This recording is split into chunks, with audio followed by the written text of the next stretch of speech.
Assalamualaikum warahmatullahi wabarakatuh.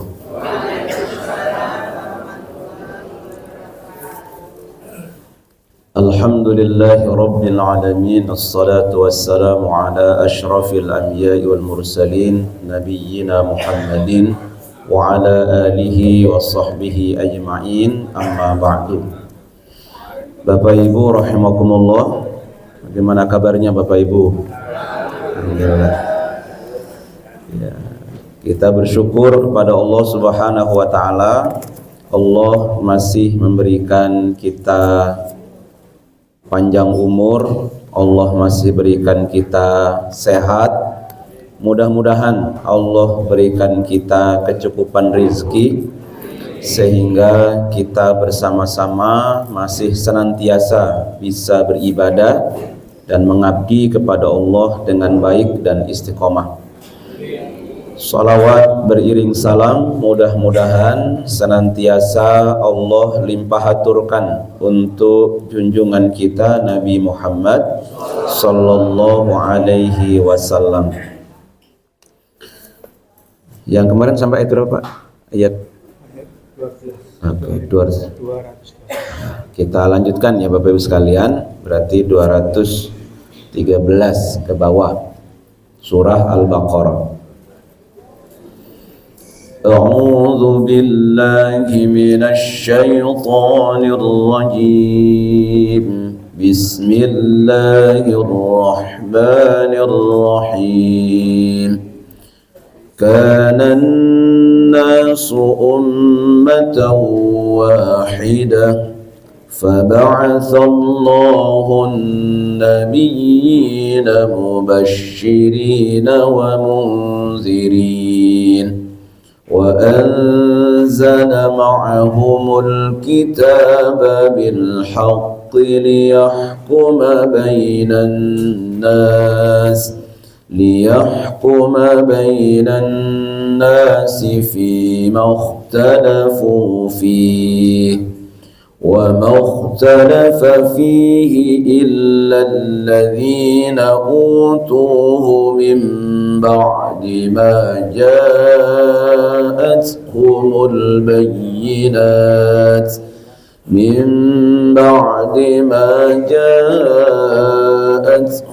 البينات بغيا بينهم فهدى الله الذين آمنوا لما اختلفوا فيه من الحق بإذنه والله يهدي من يشاء إلى صراط مستقيم أم حسبتم أن تدخلوا الجنة ولما يأتكم مثل الذين خلوا من قبلكم مستهم البأساء والضراء وزلزلوا حتى يقول الرسول والذين آمنوا معه متى نصر الله ألا إن نصر الله قريب. Kana an-nasu ummatan wahidah. Pada mulanya manusia itu adalah umat yang satu. Nah, Bapak Ibu sekalian, kata ummah itu jamak, kata tunggal, mohon maaf. Kata ummah itu tunggal, jamaknya umam. Ya. Kanan nasu, ayat 213. Ya, 213 surat Al-Baqarah. Pada mulanya manusia itu adalah umat yang satu. Yang pertama kita jelaskan dulu. An-nas itu manusia. Dalam Al-Quran disebut manusia dengan sebutan yang beragam ya. Kadang disebut dengan bashar, innama ana basharun mithlukum yuha ilayya. Kadang disebut juga manusia itu dengan Bani Adam. Kadang disebut juga dengan An-Nas, Al-Insan, itu dalam Al-Quran itu. Nah, ketika manusia disebut dengan An-Nas, biasanya ini manusia yang mengacu pada konteks hubungan sosialnya. Bahasa yang lain mungkin bahasa orang sekarang, manusia dari aspek antropologinya, hubungan kemasyarakatannya itu. Bahwa manusia itu tidak mungkin bisa hidup sendiri ya, dia pasti akan membutuhkan atau bergantung pada kehidupan yang lain. Itu disebutnya dengan manusia dalam konteks hubungan sosial, manusia dalam aspek antropologinya. Itu dalam Al-Quran disebut dengan kata An-Nasun. Jadi kalau Al-Quran menyebut kata An-Nas untuk menyebut manusia, maka yang ditunjuk adalah manusia dalam konteks makhluk Allah yang bergantung dengan kehidupan yang lain, manusia dalam konteks hubungan sosialnya. Maka tidak mungkin manusia itu secara fitri nggak bisa dia hidup sendiri. Aku tak urip nang alas dewian ya.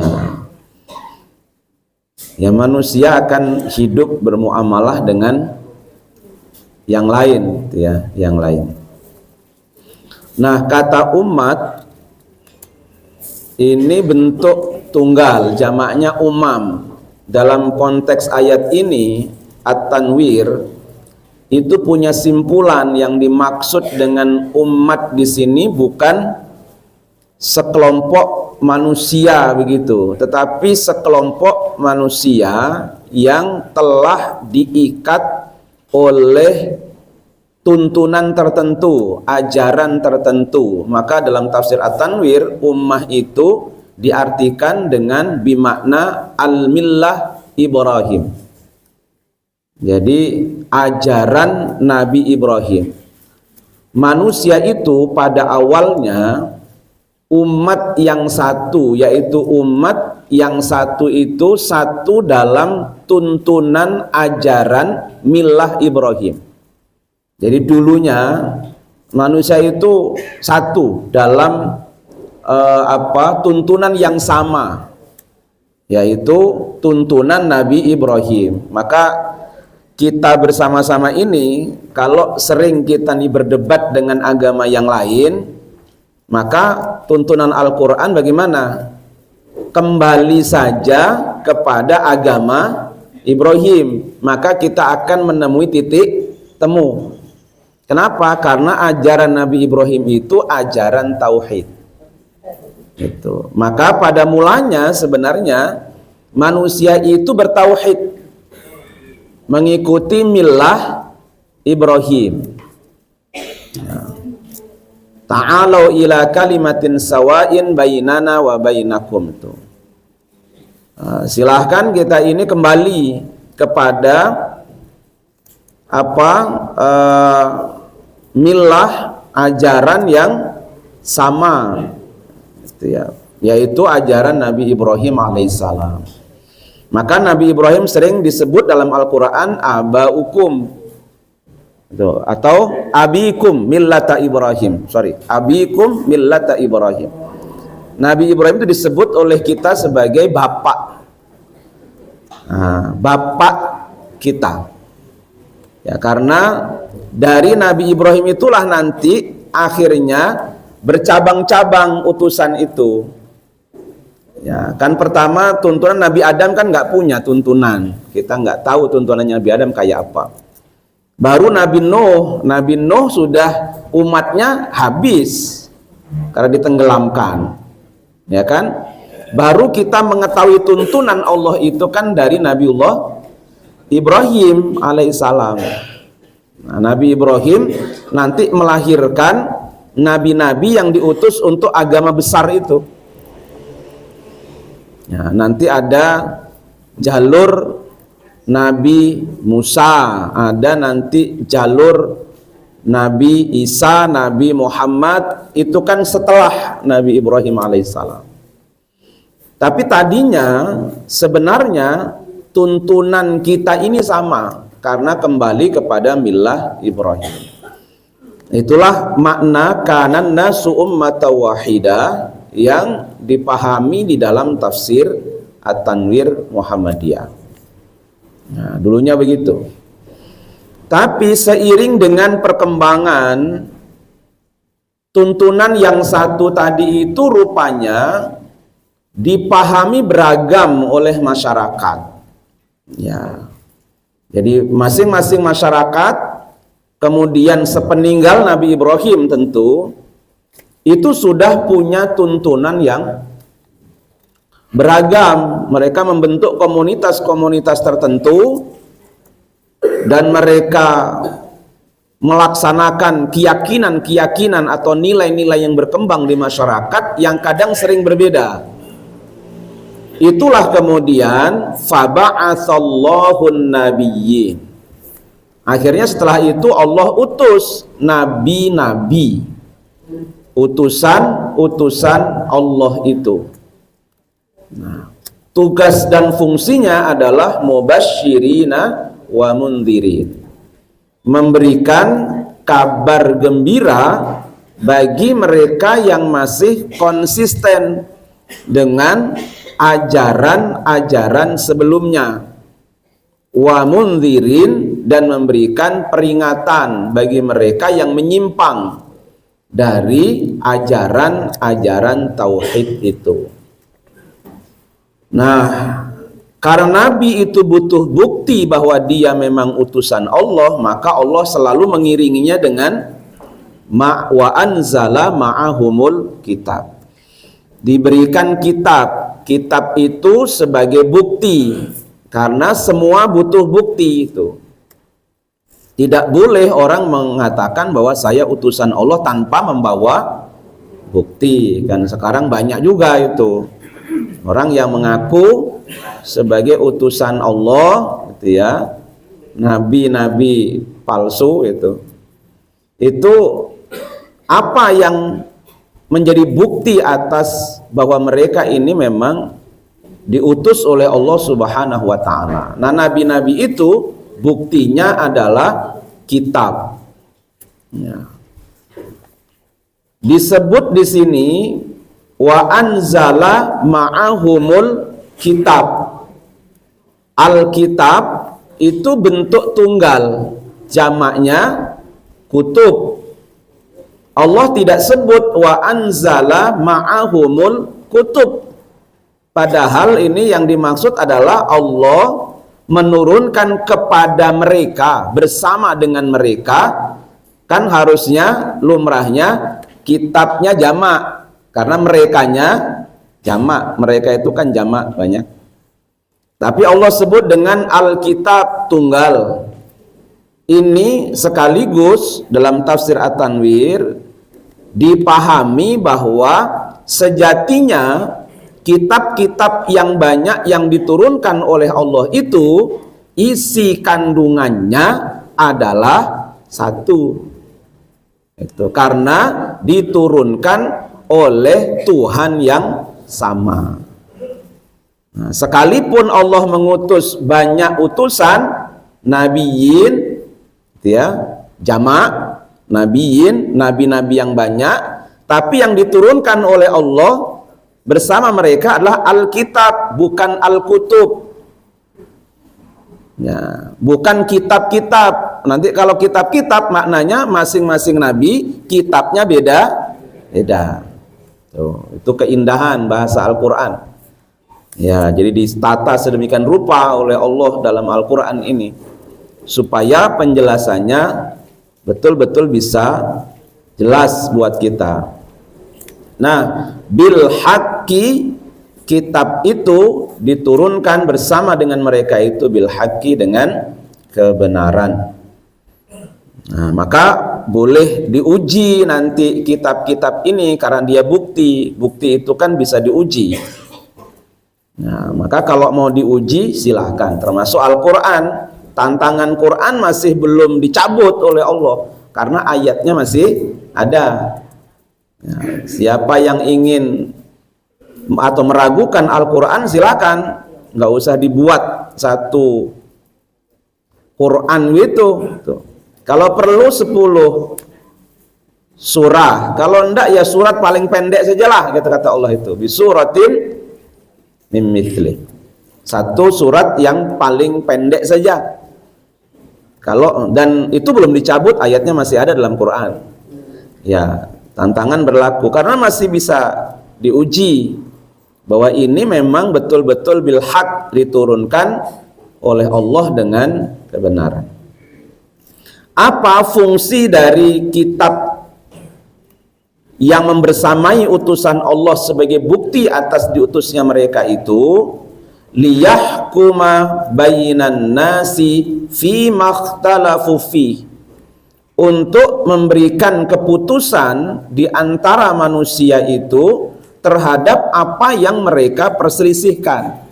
Kan tadi masing-masing umat tadinya satu, beragam, berbeda-beda. Kalau sampai hari ini mungkin yang besar adalah Islam, itu ya. Sekalipun mungkin nanti dalam sumber moyang yang sama, yaitu Yahudi, Nasrani misalkan saja. Walaupun nanti ada Buddha. Buddha itu di beberapa, ada satu tafsir itu yang mengatakan ini Siddhartha Gautama itu juga nabi juga gitu.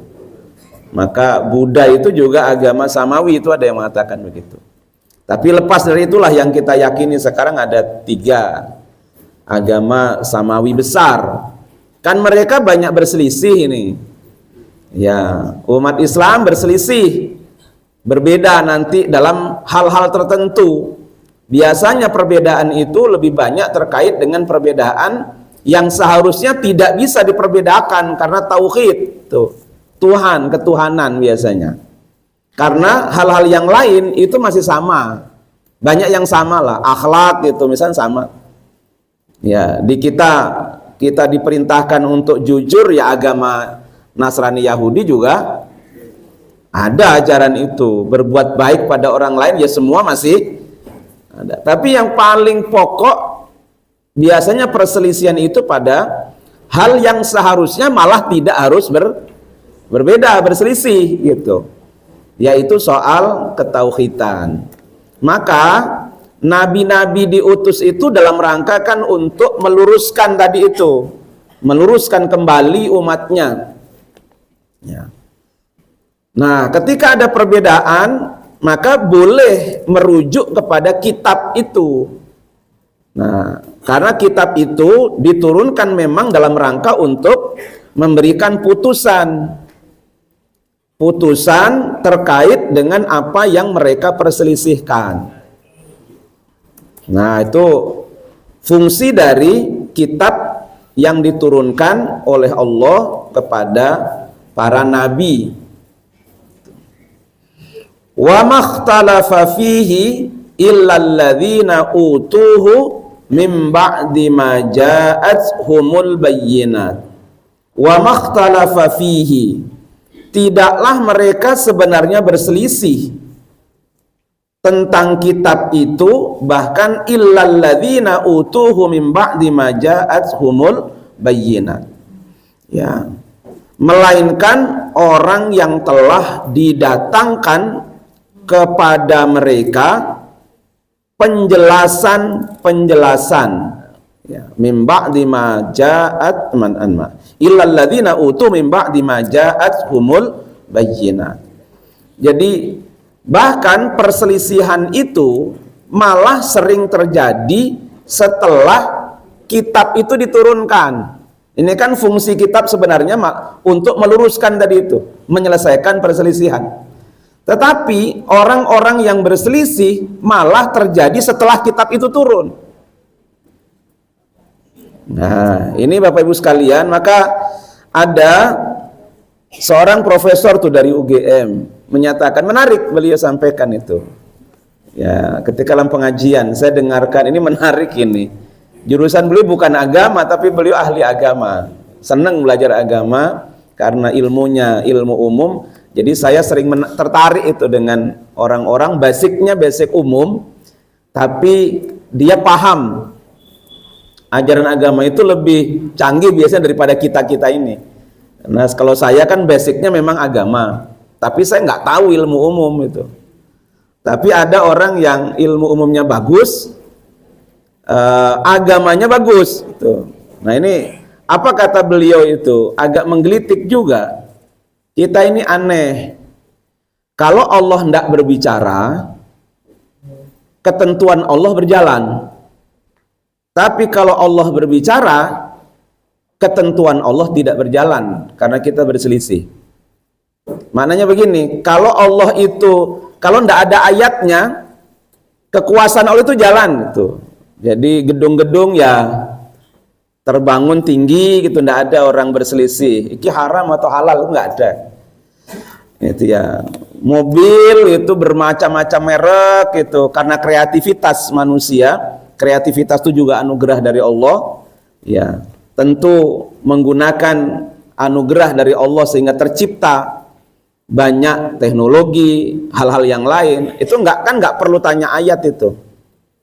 Iki tinggal handphone, iki ayatin di kan nggak ada. Ya handphone ini muncul aja langsung gitu kreativitas tuh. Tapi ketika ada ayatnya, kita itu berselisih malah. Iki menurut saya gitu. Jadi masing-masing orang kekeh ngugemi pendapatnya sendiri, nyalahkan pendapat orang lain, malah tidak jalan itu. Itu kayak toleransi itu kan hanya ada dalam mulut itu, lisan itu. Ya, semakin didiskusikan di atas oleh para tokoh-tokoh agamawan, mereka sering berselisih. Tapi sing ngisor sing ra ngerti ayat, jalan toleransi itu. Ya kan, orang bawah itu nggak ngerti ayatnya, tapi rukun.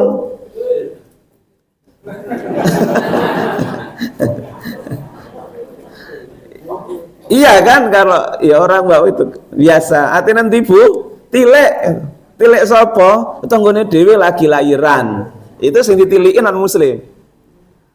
Ya kan, sing nilii ya jilbaban kabeh muslim itu. Sebaliknya juga begitu, ada orang non muslim itu lebaran itu datang ke rumah. Saya itu pernah jadi mantan ketua RW. Di tempat saya itu ada 7 warga non muslim. Itu kalau lebaran itu banyak ngasih kue itu di tempat saya itu, ucapkan selamat lebaran itu. Ya orang-orang yang tidak ngerti ayatnya itu malah bisa mempraktekkan.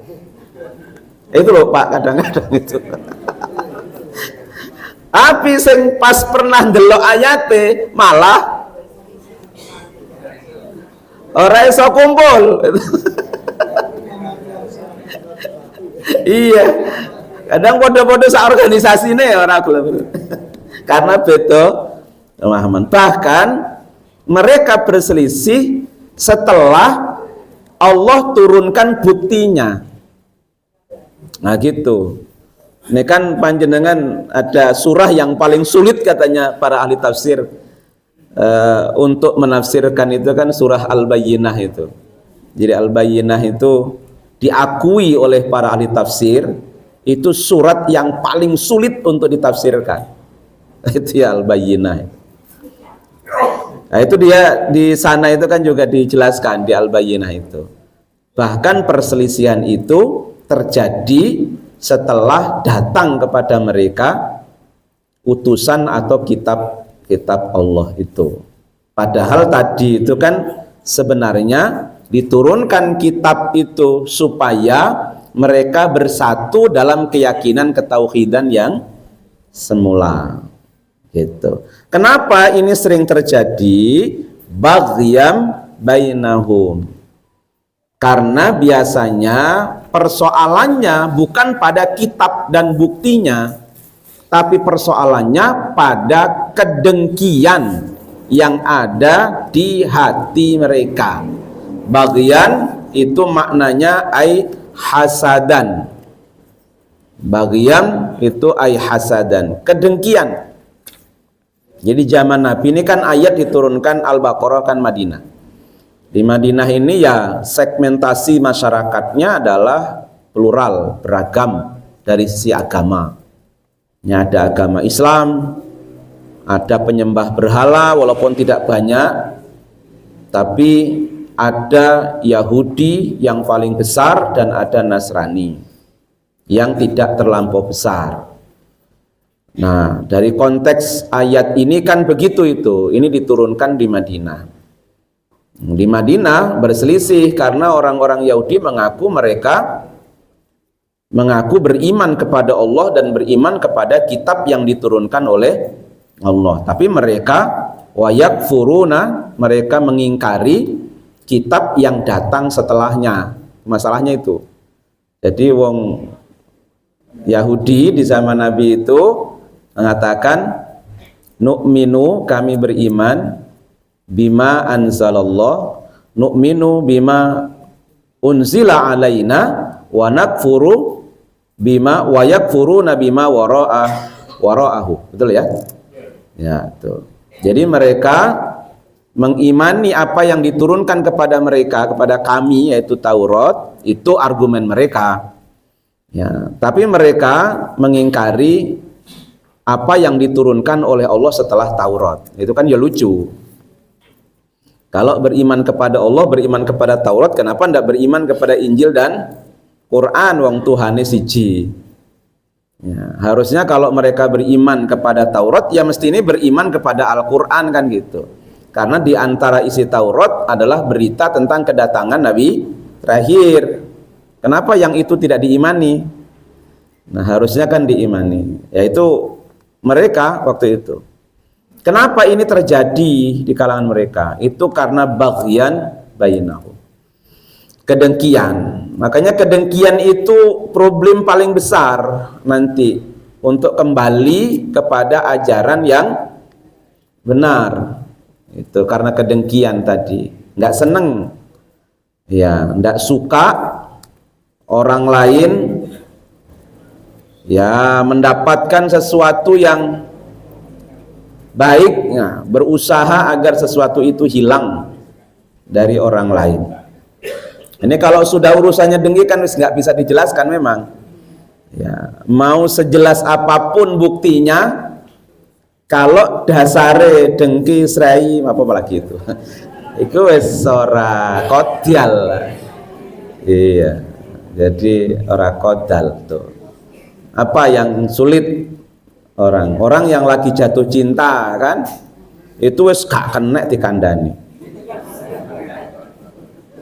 Betul ya Pak ya? Orang yang kedua ya orang yang ta'assub, orang yang merasa dirinya paling benar dan tidak suka terhadap apa yang dimiliki oleh orang lain, wis angel dikandani. Ambok sudah datang kepada mereka, buktinya jelas cetha melo-melo gitu. Tapi kalau dasarnya memang sudah ta'assub, merasa dirinya yang paling hebat, wis angel dikandani. Ngandani ustadz itu luwih angel daripada ngandani jamaah.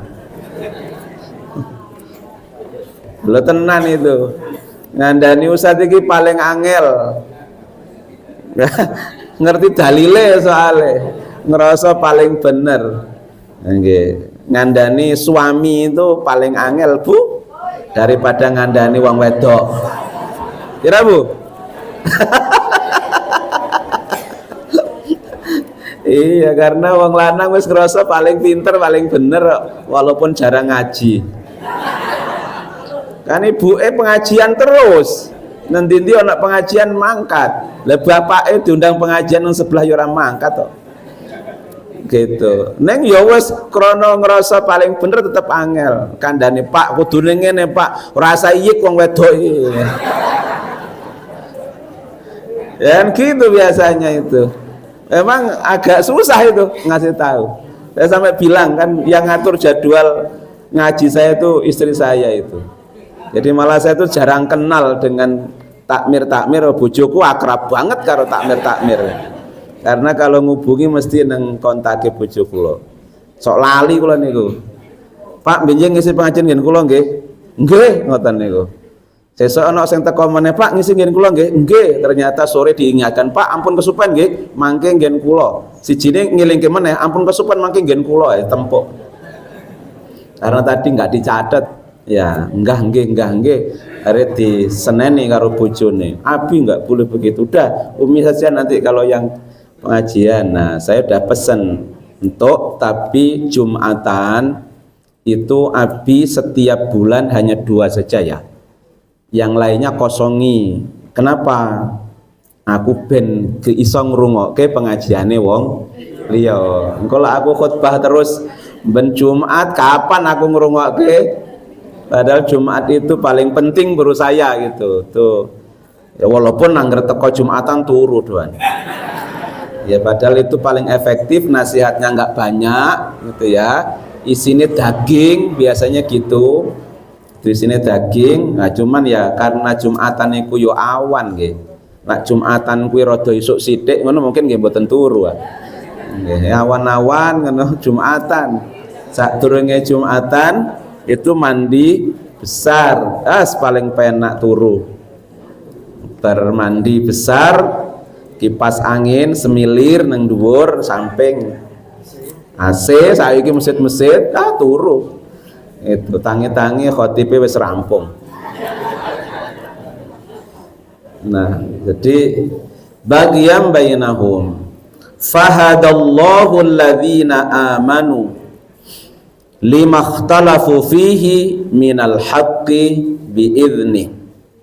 Maka Allah memberikan petunjuk kepada orang-orang yang beriman. Petunjuk kepada apa? Pada kebenaran tentang hal yang mereka perselisihkan itu biidznih, dengan kehendaknya. Jadi kalau orang-orang itu memang betul-betul beriman kepada Allah, Allah dengan izinnya, dengan kehendaknya itu bisa tahu mana yang benar, mana yang salah. Kalau dasarnya itu keimanan, maka keimanan itu bisa membuka petunjuk tadi itu. Oh, iki sing benar. Nah, makanya Bapak Ibu sekalian, kalau ada perselisihan boleh diikuti, jenengan pengajian di mana saja boleh, tapi ampun ta'assub. Yang ngaji niku nimbang-nimbang. Gitu. Ojo modele lak jenengan, oh iki sing ngisi wong Muhammadiyah teko. Lak sing ngisi dudu wong Muhammadiyah ora teko gitu. Padahal nang sebelahe. Lek diundang yo teko. Kita juga bisa mendengarkan. Nanti ditimbang-timbang tapi ya, mana yang ini. Kalau dasar kita itu iman, ingin dapat hidayah Allah, Allah akan tunjukkan itu mana yang benar. Sinau itu kan cuma begitu, Bu. Lah sinau kita ini kanggo alat debat, banyak tersesat orang itu. Tapi kalau orang itu belajar semata-mata mencari ya kebenaran, kemudian ikhlas bermohon kepada Allah, mudah-mudahan kita diberikan petunjuk. Insya Allah baca terjemah Al-Quran saja yo nyampe kok nang petunjuk itu. Tapi sing maca tafsir bendino malah tersesat blasuk sana sini. Karena tujuannya hanya untuk berdebat, gagah-gagahan. Nah, itu bisa itu. Tapi kalau orang-orang yang ikhlas nyari petunjuk, ya masa Allah akan njlomprongke menungso sing njaluk ikhlas njaluk petunjuk, mesti dikasih petunjuk lah. Iya. Nah, sekarang kan modelnya begitu kita itu. Jadi saya pengajian rutin pada maghrib. Ya saya nggak sebutlah masjidnya ya. Pada maghrib tapi tidak tiap minggu. Saya selapanan gitu. Enggak, di Jumat, malam Jumat kedua setiap bulan. Tapi saya selesai berisyaan, ternyata nengguri masjid itu rame pengajian dari mana-mana rupanya. Tuh ada mungkin selisih 3 atau 4 rumah lah dari belakang masjid itu. Dari mana-mana. Saya tanya ke pengurusnya ya gitu. Itu dari mana? Itu dari luar Pak. Nah, tadi ikut enggak ini? Enggak ikut Pak, enggak mau kalau ikut pengajian kita. Mereka itu pengajiannya lain. Itu. Dan ngundang dari mana-mana. Iya, itu sama dengan yang di dekat Parangtritis itu kan ada masjid Kiai Dahlan apa-apa ya itu ya. Sisi kanan itu. Itu dulu begitu itu Pak. Jadi saya ngisi di sana itu. Itu kalau yang ngisi ustadz dari mereka itu kebuak itu katanya. Neng kalau saya ngisi wong liya, wong Muhammadiyah, ora gelem teko. Yo ono wae model-model ngeten iki. Ya, akhirnya mangkel takmire wong iki Masjid Muhammadiyah gitu ya, memberikan kesempatan walaupun bukan warga Muhammadiyah tapi punya ilmu, dikasih panggung lah di situ. Tujuannya apa takmir itu? Supaya bareng-bareng ya wong jenenge ngaji gitu. Nah, rupanya gitu. Kalau ustadz itu yang ngaji, wes teko dindi do teko jamaah itu meremboko gitu. Tapi lah sing ustadz liyane sing teko Muhammadiyah, mereka ndak datang. Akhirnya diboikot karo takmire. Boikot wes ra dinggo meneh wae. Jadi karo takmire diboikot sisan. Jadi ustadznya nggak jadi penceramah tetap lagi di situ. Mesti gawe masjid dhewe wae. Akhirnya kongkon gawe masjid dhewe. Cudek kowe. Ya. Yang penting jangan ada kedengkian. Yang penting jangan ada kedengkian, tetapi memang kita ini niat ingin mencari kebenaran, maka pasti Allah memberikan petunjuknya dengan izin Allah. Karena apa? Wallahu yahdi may yasha. Ini juga hati-hati menafsirkannya, banyak ayat kayak begini dipahami yang lain. Wallahu dan Allah yahdi may yasha, memberikan petunjuk kepada orang yang Allah kehendaki. Berarti kalau orang tidak dapat petunjuk, Allah tidak. Makanya ayo toh nang masjid sik toh aku urung entuk hidayah ngono. Ya, karena ayatnya ini yang dibaca nafsirke ngono kuwi masalahe. Bukankah Allah itu hanya memberikan hidayah kepada yang dikehendaki? Yang tidak dikehendaki oleh Allah tidak dapat hidayah, tidak dapat. Gitu masalahnya menafsirkannya. Jadi ketika diajak kebaikan malah jawabannya engko sik yo Kang aku ya ora untuk hidayah ya.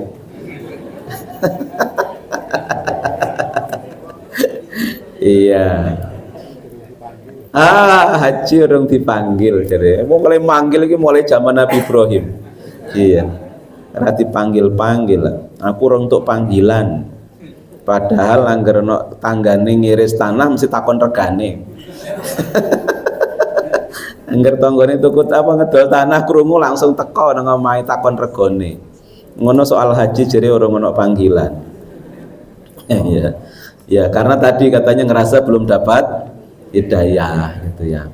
Ya ini kan urutan ayatnya ya tadi jangan dipotong begitulah. Depan kan sudah ada ayatnya. Jadi orang-orang yang memang beriman dan menghendaki untuk mendapatkan hidayah, ya Allah akan memberikan hidayah kepada orang yang berkeinginan untuk itu. Ya dulu kan kita sudah pernah dapat cerita soal pamannya Kanjeng Nabi. Ya kalau pamannya Kanjeng Nabi itu berkeinginan dapat hidayah mestinya masuk Islam toh. Karena di situ ada Kanjeng Nabi, di situ ada dulur-dulure. Angger nengok nang dulure, tuh Abu Thalib, mosok jenengan tega ninggalke agama moyangnya dhewe lim perjuange kaya ngono. Nah, nengok Nabi Muhammad, paman masuk Islam gitu ya. Tengok kanan kiri ternyata milih. Iya. Padahal koyo kurang apa tuh Abu Thalib itu bentengi Kanjeng Nabi supaya Islam itu apa ajaran yang dibawa oleh ponakannya itu bisa berkembang baik gitu. Tapi toh akhirnya karena beliau tidak menghendaki. Iya, beliau tidak menghendakinya. Maka Nabi Muhammad yo nangis kan, gimana ini pamanku ki sing bantu aku mendinane nglindungi gitu ya. Tuh ya Allah, mbok ini diseneni karo Gusti Allah Kanjeng Nabi itu dalam Quran tuh. Iki urusanku soal kui, itu urusanmu Muhammad. Ya. Kan gitu itu. Ya kan, di Kanjeng Nabi dealing ke karo Gusti Allah saiki bahasa dia mungkin ditegur apa di sengeni apa Pak gimana gitu. Ya karena beliau nggak berkeinginan. Bagi yang berkeinginan itu samalah dengan matahari ya tiap hari terbit. Jadi kalau ada orang merasa tidak pernah dapat sinar matahari, ojo salahke mataharinya gitu. Aku seprono urip kok orang pernah ngerti matahari apa? Ayo metu atau koma. Angger metu koma kan ya mesti kena sinar matahari. Hidayah Allah itu bertebaran, maka mohonlah ikuti dan cari gitu. Maka wallahu yahdi may yasha'u ila siratim mustaqim. Allah akan memberikan petunjuk kepada orang yang memang serius untuk mendapatkan petunjuk itu, dan Allah pasti akan kehendaki orang itu untuk dapatkan petunjuk ya ila siratim mustaqim, kepada jalan yang lurus, jalan yang benar. Nah, jadi ila siratim mustaqim. Kalau panjenengan doa Al-Fatihah bagaimana? Ihdinas, tidak ada ilanya kan? Harusnya kan ihdina ilas siratil mustaqim. Tapi di ayat itu tidak tuh. Ihdinas siratal mustaqim. Ini yahdi may yasha'u ila siratim mustaqim. Kenapa? Ada ilah dan satunya ndak ada ilah. Itu kalau ada ilah maknanya orang sebelumnya ini memang masih ragu atau belum tahu. Karena ada perselisihan begitu, berselisih soal tuntunan, mereka ndak tahu mana yang benar, mana yang salah. Itu. Akhirnya dengan keimanannya dan mohon petunjuk Allah, Allah memberikan petunjuk kepada jalan yang lurus bagi orang tadi itu yang masih bimbang atau tidak tahu. Tapi kalau kita kan sudah tahu petunjuk itu, ya nggak pakai ilah lah. Gitu. Ihdinas siratal mustaqim. Ya, karena apa? Karena yang minta petunjuk itu sebenarnya orang yang sudah tahu petunjuk itu. Cuman kadang-kadang kita itu hidup tidak di atas petunjuk itu. Maka ihdinas siratal mustaqim itu maknanya menjadi ya Allah tuntun dan bimbing kami. Tulis itu. Tuntun dan bimbing kami ke jalan yang lurus. Karena janjane kula niki pun ngerti ya Allah. Tapi ya sok-sok ndao. Nah, gitulah. Gitu itu Pak. Makanya itu bedanya kalau dalam bahasa Arab rada ngono kuwi memang bahasa Arab ya. Ya untung saya dulu pernah mondok di pondoknya wong NU. Jadi NU itu punya jasa pada saya ngajari bahasa Arab. Karena Muhammadiyah angel sina bahasa Arab, angger ngetekne pondok dadi sekolah. Iku Muhammadiyah ya. Muhammadiyah angger ngetekne pondok akhirnya dadi sekolah. Wong NU ngetekne sekolah akhirnya dadi pondok. Gitu. Ngetekne perguruan tinggi akhirnya dadi pondok nanti. Karena memang dua organisasi ini punya kelebihan yang masing-masing. Ya, kalau Muhammadiyah nggak sekolah mesti dadine, mesti apike. Iya, karena memang itu keunggulan. Nah, keunggulan wong NU itu pinter nggawe pondok. Nggih, makalah pengen gawe sekolah, akhirnya dadi pondok. Gitu. Lah wong Muhammadiyah pengen gawe pondok, boarding, ngono kuwi Muhammadiyah boarding. Akhirnya ra sekolah. Ra mondok itu anak saya itu ditanya oleh saudaranya, Mbak Beba, jenengan ngajine kitab opoan wisan? Mumet anak kula niku ditakoni, kitab opo ya Bi, jawabane ya Bi. Aku nang asrama atau diajari kitab. Ya wis jawaban wae nduk gitu saonone ya. Iya. Iya, karena anak saya asramanya Muhammadiyah, tak pondok tak pikir diajari bahasa Arab, ternyata boarding. Ya, boarding school. Iya, tapi MBS baguslah, MBS diajari kitab itu. Mudah-mudahan nanti ada, walaupun nanti lah dijarke koyo iki di sekolah.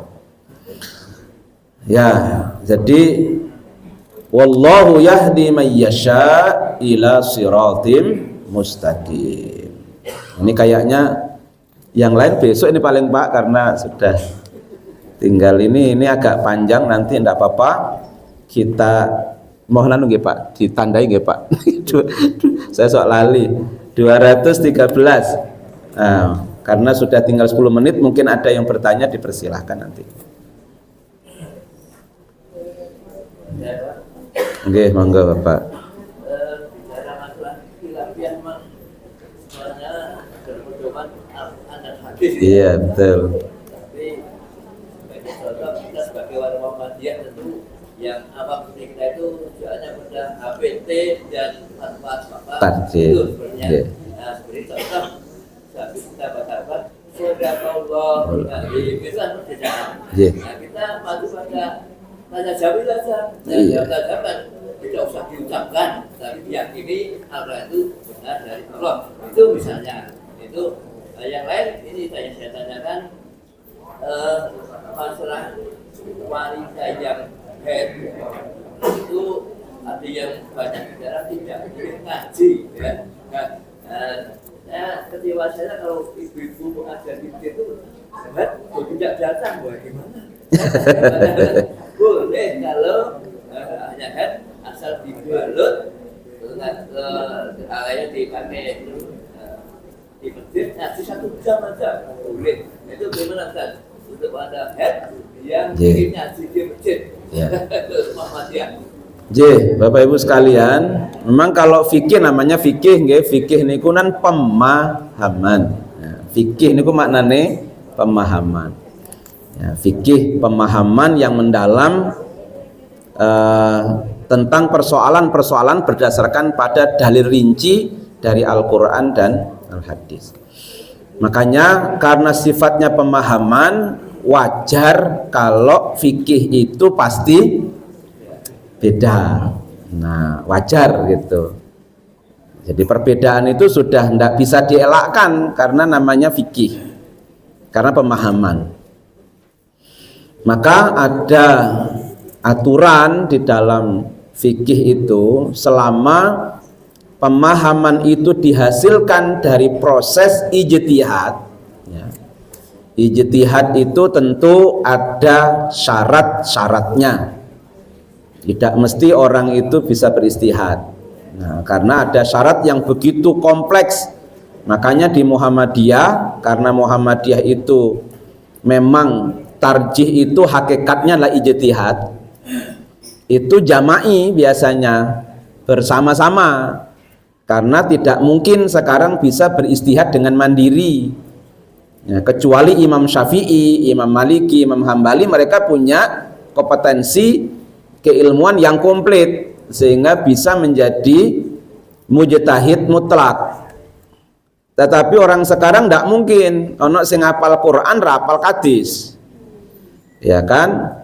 Ada yang hafal Quran, hafal hadis, ra ngerti bahasa Arab. Itu makanya kudu jama'i, kudu bareng-bareng nih dikumpulkan dalam majelis. Majelis tarjih. Itu proses ijtihad. Nah, semua pemahaman fikih yang dihasilkan dari proses ijtihad itu memang prinsipnya tidak bisa disalahkan. Ya, prinsipnya tidak bisa disalahkan. Karena seandainya salah pun pahalanya masih satu itu. Lek bener pahalane loro kan gitu tuh hadisnya. Artinya proses ijtihad tidak mungkin salah. Nah, kenapa kita ini perlu berorganisasi? Ya, kalau kita mungkin di Muhammadiyah organisasi. Karena ada proses ijtihad di organisasi itu. Ya, proses ijtihad di mana kita, orang kita ini kan nggak mungkin kita bisa beristihad secara mandiri. Maka kita mengikuti hasil dari ijtihad. Muhammadiyah mengikuti hasil ijtihad majelis tarjih. Angger jenengan ngikuti walaupun beda karo liyane, mesti bener ya kan gitu. Soalnya kolek salah, jenengan tetap untuk pahala situ. Itu pentingnya Pak organisasi itu. Nah, ojo isin jenengan apa nune aku Muhammadiyah. Dia juga begitu, apa saya NU. Tuh, ojo isin karena ini memang persoalan tadi itu. Ini yang penting kan kita paham bahwa ini fikih. Sehingga ada kemungkinan yang lain berbeda dengan kita. Nah, perbedaan yang lain ojo disalah-salahke, wis ora zaman saiki, Pak. Ora kaya mbiyen gitu loh. Saiki iki wis ora zaman. Wong umat Islam ya tinggal sithik. Ngetinggal sithik kerah wae gitu. Gara-gara fikih. Lah fikih iki mang beda-beda jenenge pemahaman gitu. Tetapi kita harus saling memahami. Maka prinsip di dalam tarjih itu toleransi. Itu prinsip itu di manhaj tarjih itu.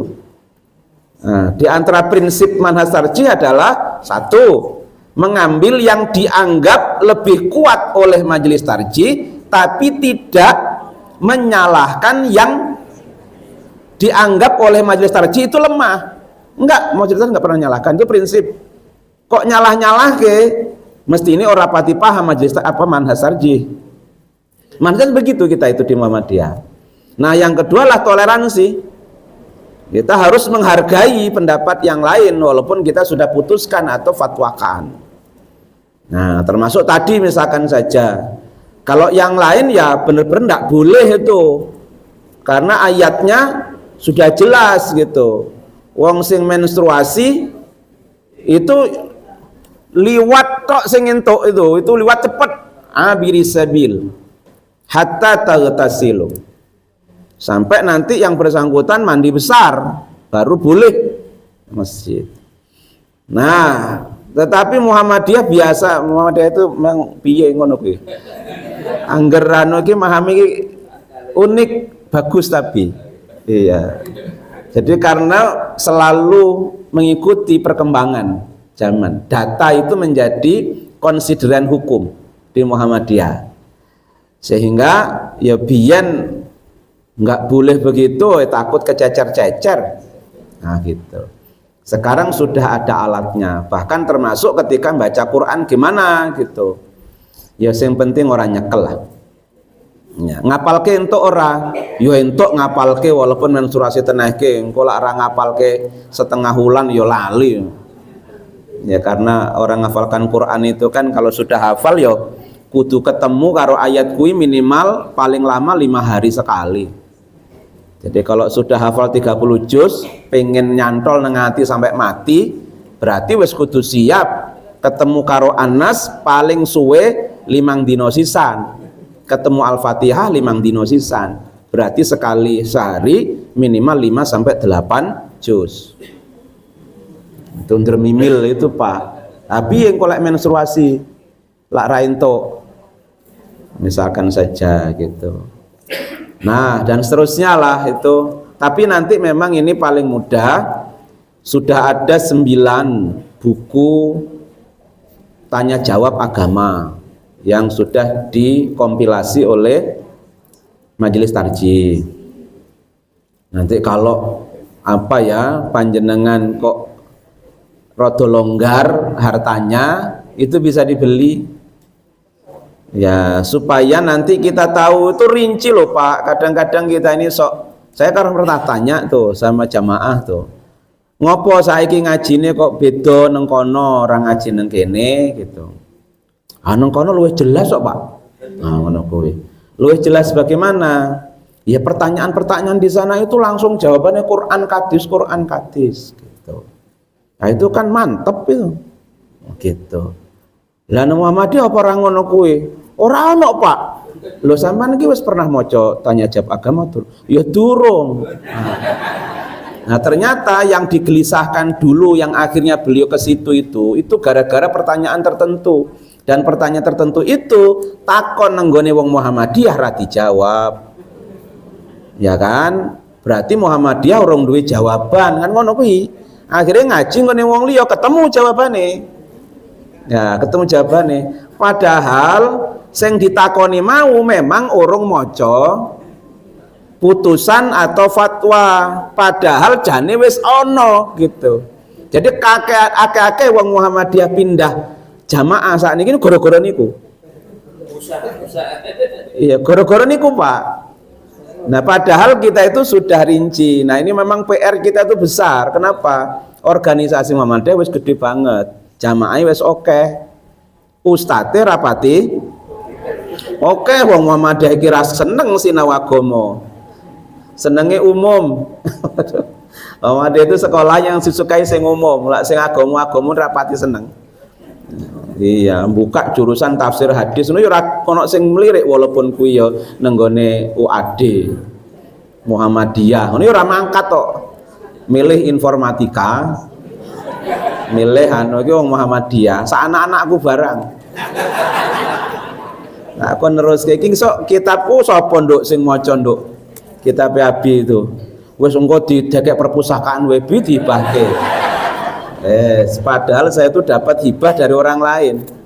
Itu dapat satu kamar, itu isinya kitab karena beliau ndak punya anak yang kuliah di YIN, padahal beliau dosen YIN. Gelem orang, iki kitabku warisono. Wah, gelem kula, kitab apik-apik, tuku yo larang. Akhirnya kula sak jan mbuh ana 12 kerdus, kula go balik. Nah, ternyata apa yang terjadi pada beliau terjadi sama saya itu juga. Induk sinau ke daftar ilmu hadis apa ilmu Al-Qur'an tafsir. Ya, daftar diterima. Tapi njaluk registrasine, lho kok akeh UIN saiki biayanya kok gede, Nduk. Itu aku ora nang UIN kok, Bi. Aku nang UAD, nang apa? Nang informatika. Jadi dia ingin daftar nang UIN ilmu Al-Qur'an tafsir, wes nyenengke bapakne. Terima to, Bi? Terima. Neng aku nang informatika. Ruwet itu saya tak cari. Makane kowe walaupun informatika kudu bantu Muhammadiyah. Tuh. Akhirnya skripsinya dia itu buat tadi itu piye supaya wong Muhammadiyah ini angger buka internet takon hukum iku langsung nyantol neng tanya jawab agama. Yang dia buat baru jilid 1 sampai jilid 5 dengan sistem yang dia buat. Nah, wis nyenengke bapak nih. Yang penting kowe bantu Muhammadiyah. Ah, gitu. Ya ora tahu balik-balik nang otak. Nanti Kak itu nang PWM. Ngono kuwi, Pak. Kantor nang isor karena dia sama teman-temannya di bawah itu. IPM wis ora apa balik-balik. Ya, tapi karyanya tadi karena saya juga gelisah masalahnya ini. Gelisah piye carane kalau uang buka internet orang nyantol nang rumah iso terus itu loh. Rumah iso tahu sikal, tahu tuasikal. Nah, itu kan bagus webnya. Kalau jenengan buka internet tanya hukum apa saja, itu yang akan nyantol dulu tuasikal tuh pasti. Itu yang paling bagus sekarang tuh. Paling bagus. Nah, tuasikal kan pahami rada beda karo dhewe. Ya gitu kan? Karena memang bukan Muhammadiyah. Tapi wong Muhammadiyah ngajine nang tuasikal. Tuh. Nah, itu akhirnya ya tadi ku ya akeh Musa. Nah, karena ya bukan salahnya tuasikal lah. Beliau bagus ininya. Ini salah kita. Ora sah nyalahke wong liya, salahke adewe, wong adewe panjen gak iso gawe kaya ngono. Nah, Bapak Ibu sekalian, ketemu lagi insyaallah dalam kajian. Terus pundi Bapak? Monggo. Cepat, mungkin cepat nggih, mboten normal. Ini Pak, ini kejadian kenyataan. Dan kami itu waktu itu kami Masjid Al-Hussein. Nah, kami sewaktu Ramadan itu kita bentuk nasib. Itu kalau saya malah menyatukan ilmu Muhammadiyah pesertanya si dokter, si gajahnya. Nah, salah satu sama itu musik itu haram. Oh, iya. Nah, terus ya akhirnya saya sedikit banyak tahu, tapi mutlaknya kan Ustaz yang lebih. Nah, akhirnya saya seminggu juga, akhirnya saya di kalau dia apa depan itu loh, jadi bukan utama. Pemahaman saya kan ayat Al-Quran yang mengagungkan asma nama Allah itu kan indah cantik. Jadi, nah masih ada pemahaman yang notabene itu tiap agamanya baik, tapi paham. Yang konkretnya seperti apa? Ya, jadi kalau di Muhammadiyah sudah jelas ya putusanipun nggih bahwa musik masuk dalam kategori muamalah dunyawiyah nggih. Nah, muamalah dunyawiyah ya prinsip hukumnya boleh. Ya, tetap asalkan tidak melakukan yang dilarang. Itu prinsipnya. Yang dilarang kan ya banyak yang ngajak ini ngerusak macam-macam lah ya. Jadi prinsipnya muamalah dunyawiyah dia. Karena bukan ibadah. Sehingga muamalah dunyawiyah untuk apa saja tidak hanya musik, itu hukum asalnya boleh selama tidak melakukan yang dilarang. Nah, yang dilarang apa saja soal musik ya macam-macam nanti. Kalau syairnya mengarah kepada kesyirikan, jauh dari tuntunan, ya nggak boleh gitu tuh, larang. Atau nanti membuat kegaduhan, ya, atau mendekatkan kepada perbuatan-perbuatan maksiat, atau nanti merusak dan sebagainya, ya tentu nggak boleh.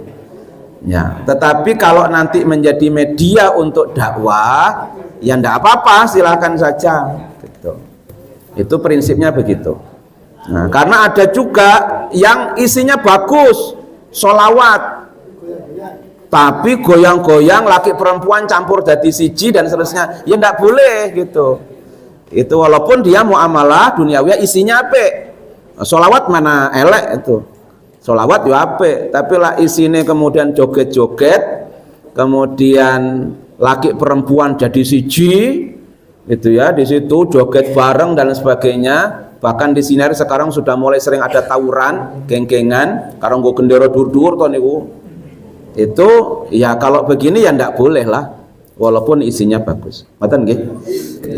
Matur nuwun. Nasrun minallah fatun qarib. Assalamualaikum warahmatullahi wabarakatuh.